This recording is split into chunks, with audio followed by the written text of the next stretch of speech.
Sa bisa ng warrant of arrest, nasa kote ng Cebu City Police ang isang lalaking naharap sa kasong murder at ngayon ay bumagsak sa rehas ng kulungan. Ang pagkakahuli ng sospek ay bahagi ng pinaigting na kampanya ng PNP laban sa mga taong patuloy na lumalabag sa batas at nagtangkang takasan ang pananagutan. Nakibalita dyan si Patrolwoman Jodette Nicanor.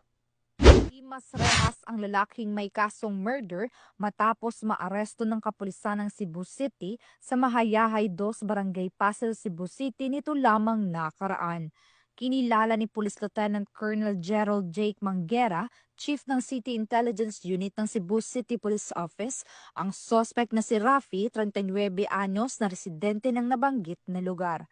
Bandang 1:20 ng hapon ng tuluyang mapa sa kamay ng mga otoridad ang suspect sa bisa ng warrant of arrest para sa kasong murder na inisyo ni Presiding Judge Honorable Hilbert Moises ng Regional Trial Court Branch 18 Cebu City na walang rekomendadong piyansa. Kasalukuyang nasa kustodiya ng CIO-CCPO ang suspect para sa dokumentasyon at tamang disposisyon. Maayong adlaw sa tanan, kapulisan sa City Intelligence Unit, Cebu City Police Office, gipanguluhan sa amoang City Director, Police Colonel Enrico E. Figueroa, malampuson nga na-serve ang warrant sa usa ka suspect sa kasong murder.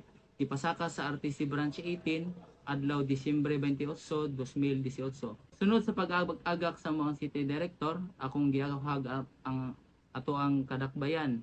Kung aduna mo'y warrant or na mo'y kailang na warrant, mahimo nga mo dangop kamo sa pinakaduol nga police station. Mayong adlaw sa tanan, daghang salamat.